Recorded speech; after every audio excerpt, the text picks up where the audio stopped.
नमस्कार, मेरे channel forensic bite पे आपका स्वागत है। दोस्तों, आज एक ऐसे क्राइम के बारे में हम चर्चा करेंगे जो लगती तो है हिट एंड रन की, लेकिन ये जब इन्वेस्टिगेशन इसका आगे जाता है तब कहीं तो भी एक ट्विस्ट पे, एक टर्न पे ये ब्लैक मैजिक के ऊपर आके रुक जाती है। फर्दर जब ये इन्वेस्टिगेशन होता है तब ऐसा लगता है कि कहीं ना कहीं तो भी प्रॉपर्टी का डिस्प्यूट है और ये प्रॉपर्टी का डिस्प्यूट लगभग लगभग 300 करोड़ का इस्टेब्लिश होता है।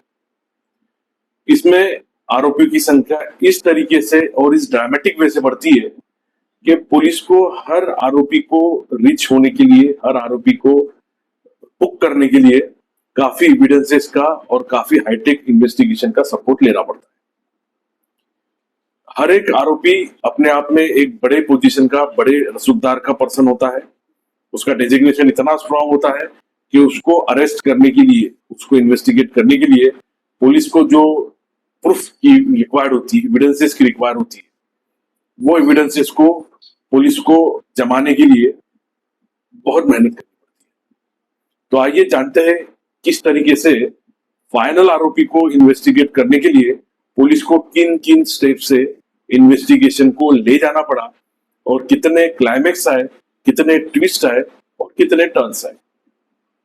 तो बात करता हूं मैं इंसिडेंट डे की। इंसिडेंट डे यहाँ पे होता है 22 मई। 22 मई की सुबह जो हमारे विक्टिम है पुरुषोत्तम पुट्टेवार, ये रास्ता क्रॉस कर रहे होते। रास्ता क्रॉस करते समय पे अचानक पीछे से I-20 कार आती है और वो इतने जोर से उसको धड़क देती है कि उनका वहीं पे मौत हो जाती है। अब दिखने के लिए तो हिट एंड रन की केस थी, लेकिन इनके जो लड़के थे मनीष पुट्टेवार, जो अपने आप में एक डॉक्टर है, उनका खुद का हॉस्पिटल है और एक बड़े हॉस्पिटल में वो जॉब भी करते। अब उनके हॉस्पिटल में उनके माताजी का ट्रीटमेंट चल रहा था। ट्रीटमेंट क्यों चल रहा था? तो इसी मंथ में 2 बार पुरुषोत्तम पुट्टेवार के ऊपर अटेम्प्ट टू एक्सीडेंट हो चुका था। जी हाँ, एक एक्सीडेंट हुआ था 8 मई को, उसमें कुछ नहीं हुआ, दोनों सही सलामत बच गए। दूसरा एक्सीडेंट होता है 16 मई को। उस एक्सीडेंट में इनके वाइफ जो होती है, पुरुषोत्तम पुट्टेवार की जो वाइफ होती है, मतलब मनीष पुट्टेवार की जो माताजी होती है, उनको हेवी डैमेज होता है और उनका ट्रीटमेंट उन्हीं के घर में हॉस्पिटल में चलता है। और उसी हॉस्पिटल के काम से सुबह जब पुरुषोत्तम पुट्टेवार 22 मई को घर से निकलते हैं तब उनको I-20 से एक जोरदार धड़क लगती है और वो जगह में मर जाते हैं। अब ये जो घटनाएं थी ये मनीष पुट्टेवार को डिस्टर्ब कर रही थी। कहीं ना कहीं उनको लगता था कि इसमें कुछ तो कॉन्स्पिरेसी का एंगल है। डॉक्टर मनीष पुट्टेवार पुलिस के पास अप्रोच होते हैं, पूरी घटनाक्रम को अच्छी तरीके से बताते हैं। बताने के बाद में पुलिस को भी कहीं ना कहीं तो भी विश्वास होता है कि हाँ, ये नॉर्मल हिट एंड रन की केस नहीं है। अब पुलिस को तपास को जोरों शोरों से आगे बढ़ाना था, क्योंकि इन्वेस्टिगेशन को जितना डिले होगा उतना प्रूफ निकलते जाएंगे, हटते जाएंगे और आरोपी को पकड़ना लगभग लगभग मुश्किल हो जाएगा। तो पुलिस अपने तपास को शुरुआत करती है। तपास की पहली कड़ी होती है सीसीटीवी फुटेज का इन्वेस्टिगेशन। अब सीसीटीवी की कहानी एक अलग कहानी है। वो कहानी ऐसी है कि उसमें लोग तो दिखते हैं लेकिन चेहरे आइडेंटिफाई नहीं होते। उसमें गाड़ियां तो दिखती है लेकिन उनके नंबर प्लेट आइडेंटिफाई नहीं होते। लेकिन क्योंकि तपास तो करना था तो एक सीसीटीवी नहीं, 2 सीसीटीवी नहीं, लगभग लगभग 2 डजन से ज्यादा सीसीटीवी फुटेज उस एरिया के खंगाले गए। कुछ गवर्नमेंट के सीसीटीवी थे, कुछ लोगों ने अपनी दुकान पे लगाए हुए थे, कुछ फ्लैट्स पे, अपार्टमेंट पे उन्होंने अपने सिक्योरिटी सेफ्टी के लिए सीसीटीवी लगाए हुए थे। ये सब सीसीटीवी को पुलिस ने कलेक्ट किया और एक हेवी डाटा को एनालाइज करना स्टार्ट किया और उन्होंने एक चेन ऑफ एविडेंसेस इस्टेब्लिश किया। उस चेन ऑफ एविडेंस में इतना तो कंफर्म हो गया कि I-20 नाम की गाड़ी है, जिसका नंबर थोड़ा थोड़ा पता चल रहा है। आरटीओ की मदद से उन्होंने उस गाड़ी को फाइनलाइज किया, आइडेंटिफाइड किया और ये पता चल गया कि ये सेकेंड हैंड गाड़ी 2 महीना पहले खरीदी गई है। ये गाड़ी गंगाबाई घाट करके एक एरिया है, वहां से गाड़ी डीलरों से ये गाड़ी को 2 महीना पहले परचेस किया गया है और ये परचेस करने वाले 2 व्यक्ति थे और अब ये 2 व्यक्ति हमारे आरोपी नंबर 1 और आरोपी नंबर 2 है। मेरा पहला आरोपी इसमें है नीरज निमजे और दूसरा आरोपी जो है वो है सचिन बागड़े। तो पुलिस इस केस को इन्वेस्टिगेट करती है जिसमें 2 आरोपी होते हैं, आरोपी नंबर 1 नीरज निमजे, आरोपी नंबर 2 सचिन बागड़े। इनको अरेस्ट किया जाता है। अरेस्ट करने के बाद में पूछताछ की जाती है। पूछताछ में पुलिस के पास ऐसा कोई रीजन नहीं मिलता है कि इसका दूसरा एंगल भी हो सकता है, क्योंकि उस समय पे हिट एंड रन की केसेस काफी हो रही थी, ड्रंक एंड ड्राइव की केसेस ज्यादा हो रही थी।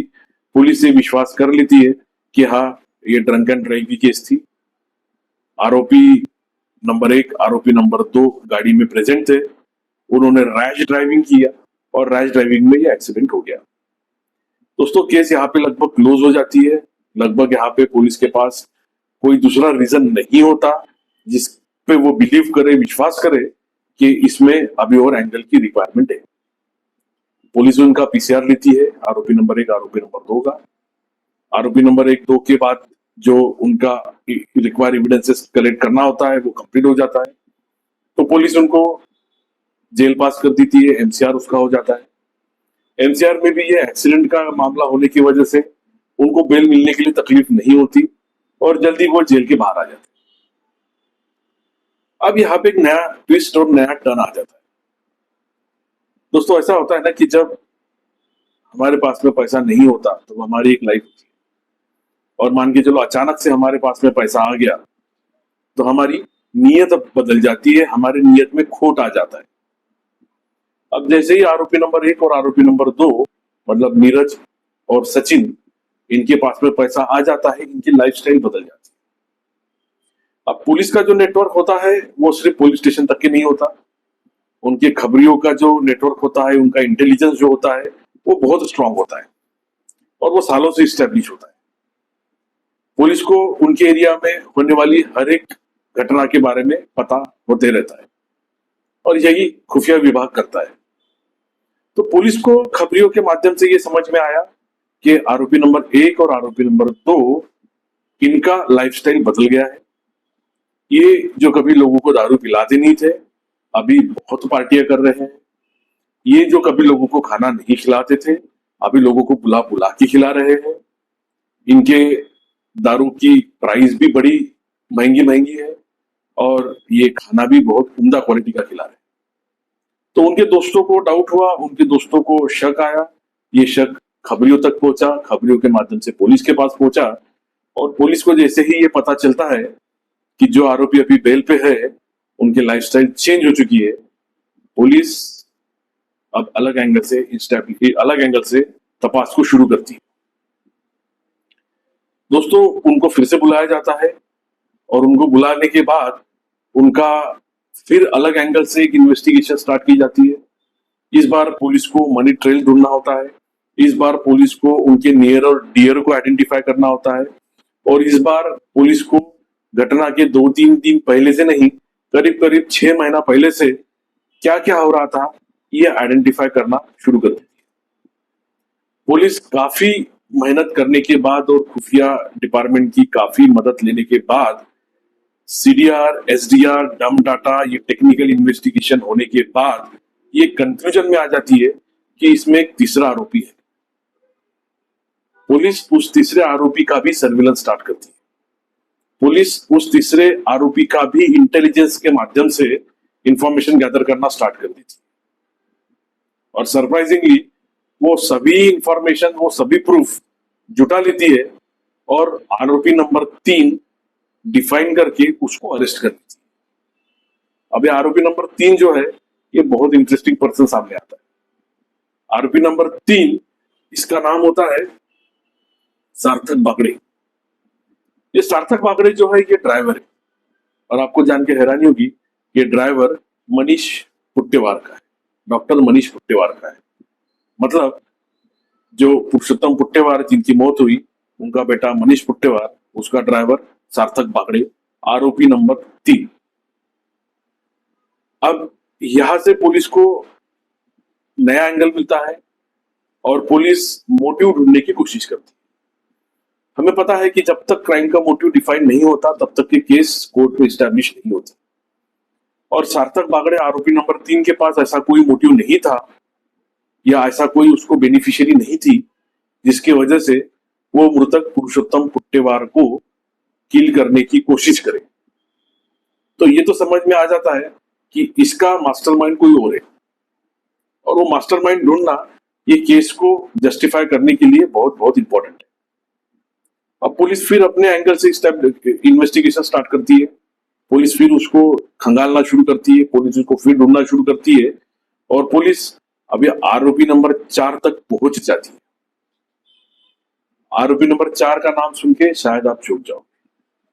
आरोपी नंबर 4 मतलब डॉक्टर मनीष पुट्टेवार की वाइफ अर्चना पुट्टेवार।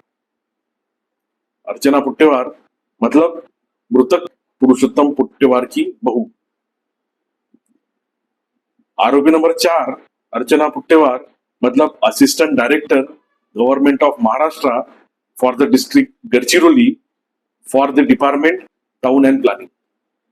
नगर रचना विभाग में असिस्टेंट डायरेक्टर पे पोस्ट पे सर्व करने वाली एक लेडी जिनका नाम अर्चना पुट्टेवार है, वो बहू है और उस केस की चौथी आरोपी करके सामने आ रही है।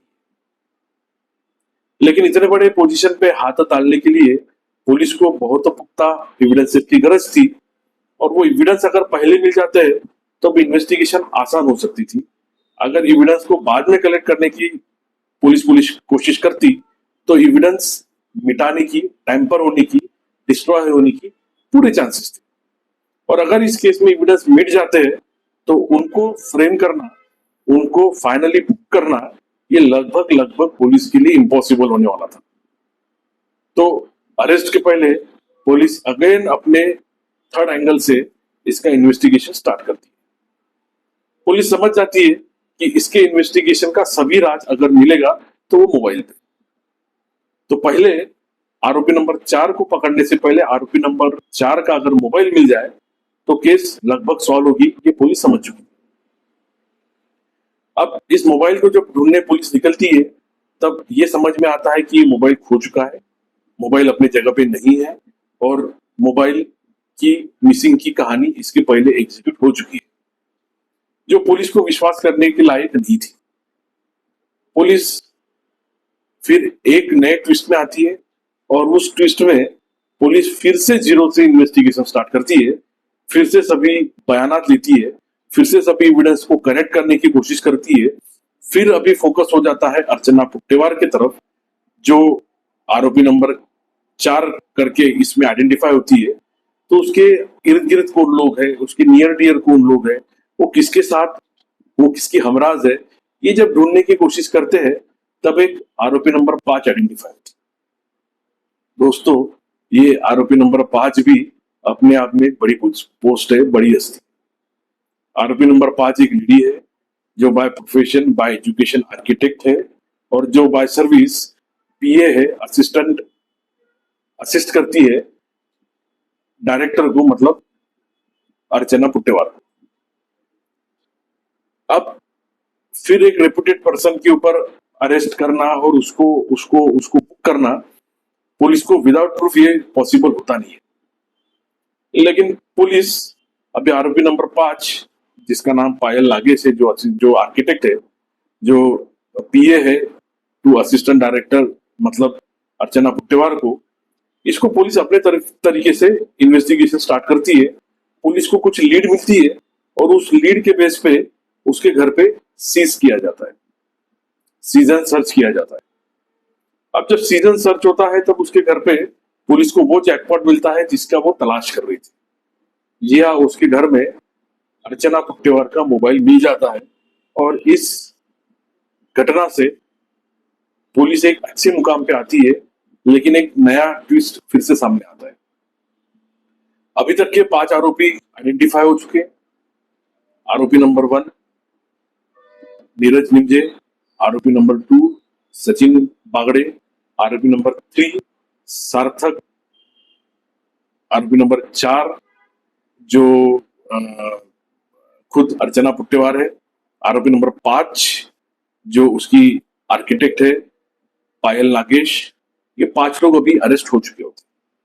लेकिन मोबाइल मिलने से और मोबाइल का फॉरेंसिक करने से पुलिस को और चीजें समझ में आती है। अब एक नया एंगल सामने आता है, वो होता है ब्लैक मैजिक का।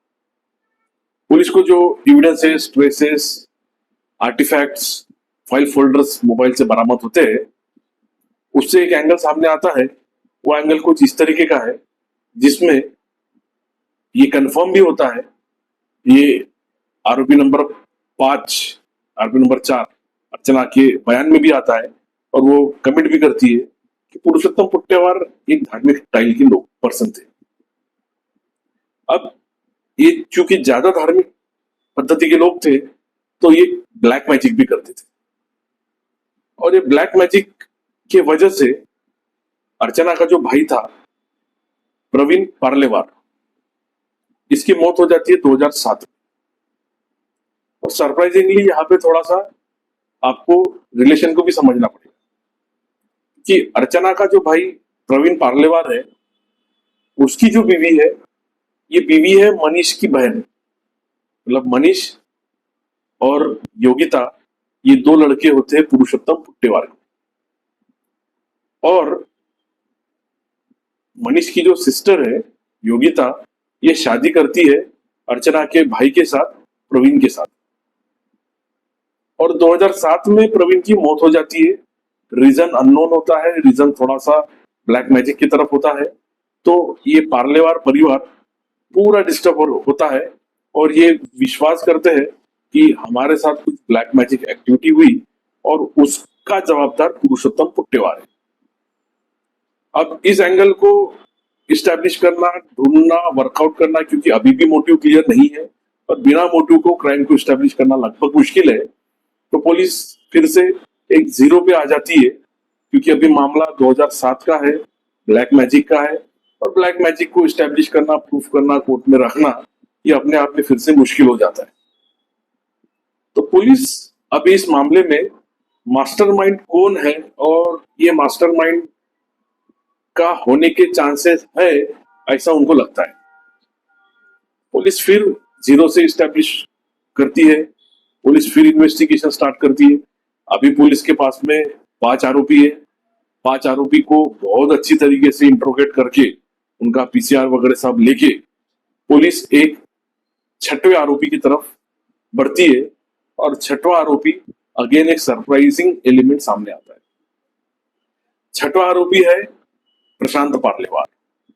प्रशांत पार्लेवार मतलब अर्चना पुट्टेवार का भाई, अर्चना पुट्टेवार का बड़ा भाई, जिसका नाम प्रशांत पार्लेवार है, जो सर्विस में सेंट्रल गवर्नमेंट में एमएसएमई का डायरेक्टर है। लघु उद्योग उसके हाथ में है। लघु उद्योग में लोगों को सपोर्ट करना, पुट करना, प्लेस करना उसके पास में है। गैजेटेड ऑफिसर है, पॉलिटिकली भी अच्छे से ये लोग स्ट्रॉन्ग है। अभी ये 6वें आरोपी को आरोपी करने के लिए फिर स्ट्रॉन्ग एविडेंसेस की गरज थी। अभी पुलिस के पास में एविडेंसेस तो काफी थे और इन सभी एविडेंसेस के बेस पे पुलिस फाइनली इस कंक्लूजन पे आती है कि इसमें टोटल 6 आरोपी है। बेसिकली टोटल 11 आरोपी है, बाकी लोगों ने इनको सिर्फ सपोर्ट किया था, लेकिन मेन कॉन्स्पिरेसी अगर इस्टेब्लिश होती है तो ये 6 आरोपियों में होती है। मास्टरमाइंड प्रशांत पार्लेवार, जो गवर्नमेंट में एक अच्छे पोजीशन पे है, डायरेक्टर है, सेंट्रल गवर्नमेंट का गैजेटेड ऑफिसर है। ये क्या करता है, अभी केस को हम लोग सॉल्व मतलब केस को हम लोग रिजॉल्व करने की, एक समराइज करने की कोशिश करते हैं।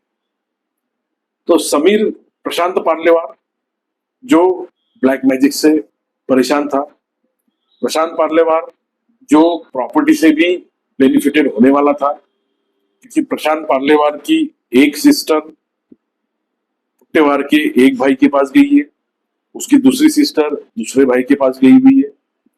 उसके पुरुषोत्तम पुट्टेवार जिनकी प्रॉपर्टी 300 करोड़ की है, एक डिस्प्यूटेड प्रॉपर्टी जो 22 करोड़ की है, जिसमें ऑलरेडी सिविल केसेस चल रहे हैं, और एक निगेटिव माइंडसेट पुरुषोत्तम पुट्टेवार का प्रशांत पार्लेवार के दिमाग में पूरी तरीके से बैठा हुआ है।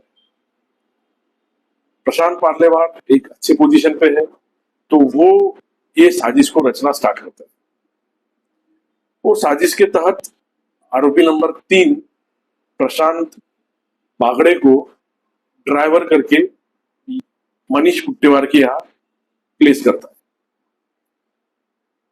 प्रशांत बागड़े ये कॉन्ट्रैक्ट किलिंग के तहत आरोपी नंबर 1 और आरोपी नंबर 2, आरोपी नंबर 1 हमारा नीरज और आरोपी नंबर 2 सचिन, इसको हायर करता है और सुपारी देता है 1 करोड़ की।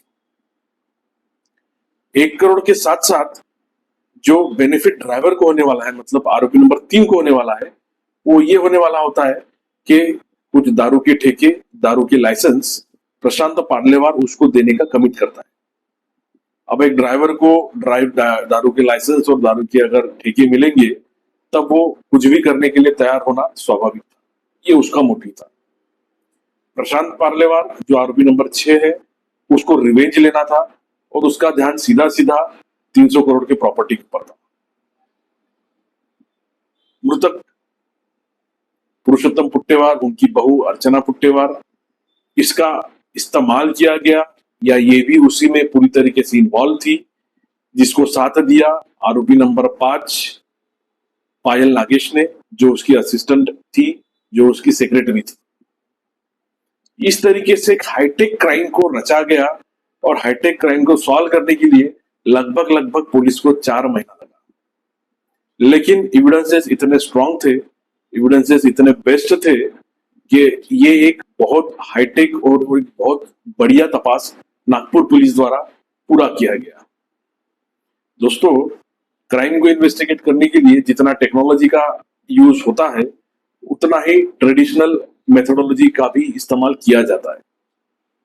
तो इसमें जिस तरीके से हाईटेक क्राइम को और हाईटेक फोरेंसिक कंसेप्ट्स को यूज किया गया, जिसकी वजह से जो मास्टरमाइंड आरोपी नंबर 6 प्रशांत पार्लेवार, उसको लगता था कि मैं कभी पकड़ में ही नहीं आऊंगा, मैं अपने ताकत, दिमाग और रसूख के भरोसे अनटच रहूंगा। ये मीत हुआ और ये तपास इस तरीके से कंप्लीट हुआ। दोस्तों, इसी तरीके की स्टोरी को जानने के लिए, इसी तरह की स्टोरी को समझने के लिए बने रहिए हमारे चैनल के साथ। आपको अगर ये स्टोरी अच्छी लगती है तब इसको लाइक करिए, सब्सक्राइब करिए, बेल आइकॉन दबाइए और मिलते रहिए हमारे चैनल पे फॉरेंसिक बाइट पे। अभी के लिए नमस्कार, मिलते हैं अगली कहानी। नमस्कार।